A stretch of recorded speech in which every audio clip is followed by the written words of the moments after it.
we must think more. We must focus on different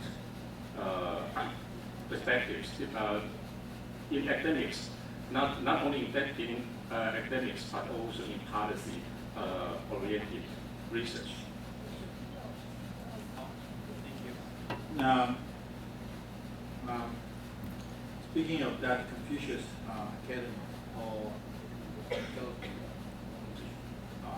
那个孔子学院是中国大陆在全世界各地广设的这种教文化跟语文的机构，让当地的民众几乎是免费可以去上课的。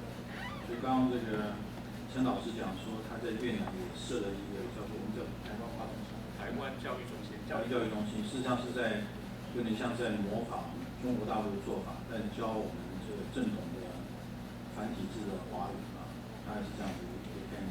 中国大陆对，在印度其实也有清华大学I must give credit to Tsinghua University in pioneering the Taiwan education centers in 4 universities in India.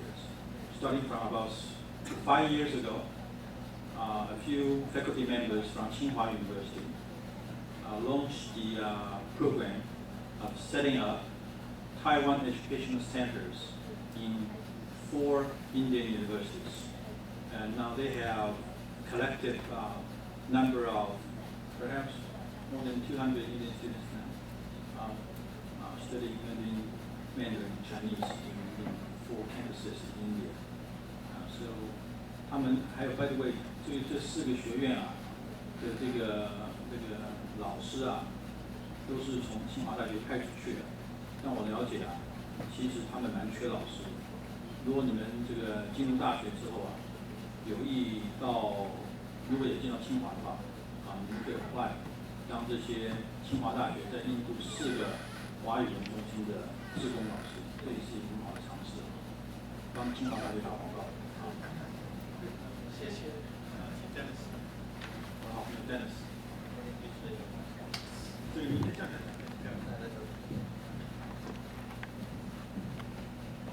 Dennis is going to talk about something else.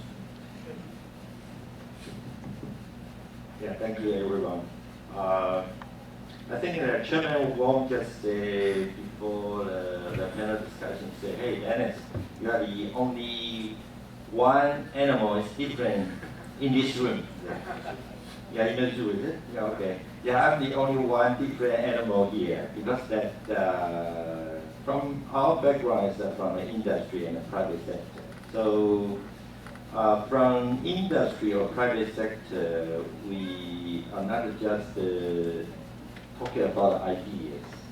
Actually, I think to industry or marketing, those operation, we are talking about the action, the real action.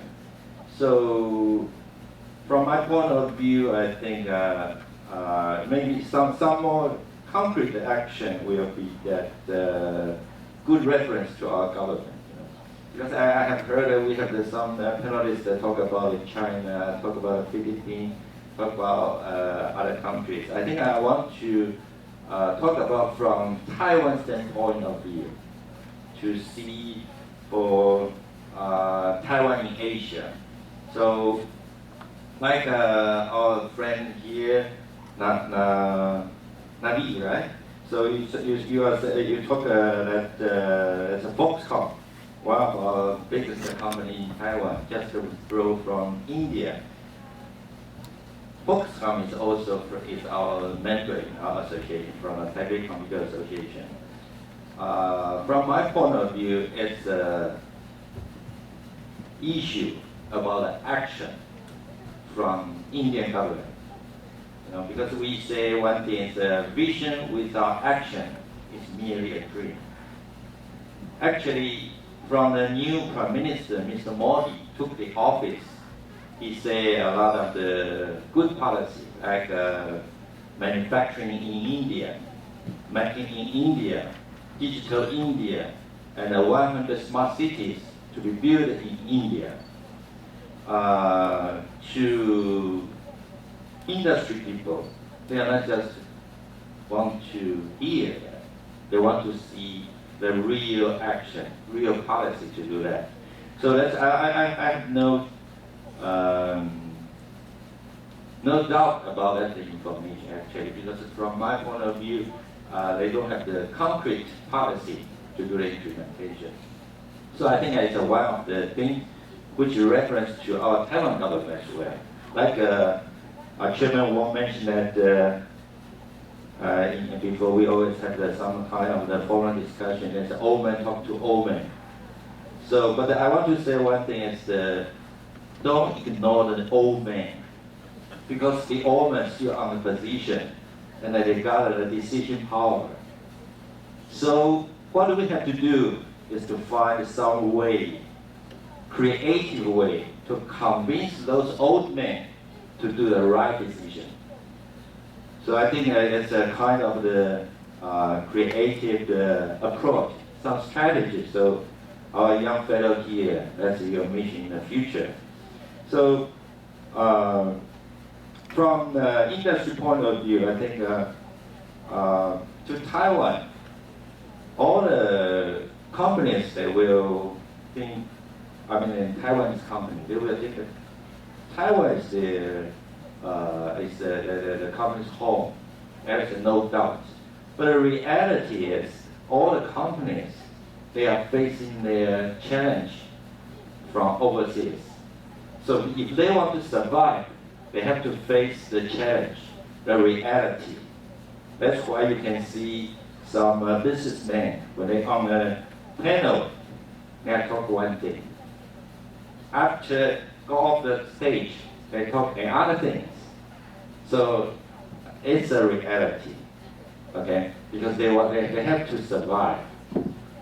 And if I talk about like, if we analyze the Taiwan situation now, just like before the panel discussion, I have talked to our lady Dang, Professor Dang here. So I talked to the Taiwan, the relationship to the in Asia. So I figure out like 5 factors, PESIF. One is the politics, society, economy, industry, and the military. But we don't, to be a Taiwanese, I will not naive to say our Taiwan government, we can do a lot of the relationship with the in Asia about the politics and the military. So I'm not so naive to do that. Okay, so we have to use like economy, society, and industry power. That's what Mr. Stu mentioned as soft power. Okay, soft power, from my point of view, soft power is not only democracy. Democracy is very important thing, but you have to be careful about what's the meaning of the democracy. And every country maybe it depends on the tempo, and it depends on the maturity, and it depends on what stage they can get that benefit. If you see in the Middle East, like Tunisia, Egypt, they got a color revolution because of the democracy. For 3 years, they don't have any good economy, and they're always in conflict. So it's easy to say about the democracy. The issue is what's the consequence. So I think that democracy is it's one thing about the soft power. But to Taiwan, I will not emphasize about democracy. There's no doubt we have a democracy here. But to do some more influence in Asia from Taiwan, I think we have to utilize our strengths in industry, economy, and the society. That's what I say, we needed to do some more action for the implementation. Actually, from industry, we have already done a lot of things, but the issue is that we have to ask our government to expand our influence. Give you an example. From 5 years ago, we already have one organization we call the ADOC 2.0. which is stands for ADOC, it stands for APEC, Digital Opportunity Center. Actually, for 5 years, we have already set up some campaign, some program in Philippines. In Manila, actually in Manila, okay? In Manila, we have a group of the industry people, you can say the volunteer. They are teaching a street gig for I think for over 5 years already, you know. And also in Philippines, Quezon City. Quezon City, we set up from the industry, we set up I think 3 vision impaired centers to help those people that can do their job, to do the training in the computer skills. You know, vision impaired people, they cannot see, read very good, but they can hear. They got a good ear. So for those things, they can do some help to those people. It's from the society that part. In Indonesia also we have some program with Shiji Foundation. And we have that well, I couldn't remember what's the English name. That's a Honghe Daicun.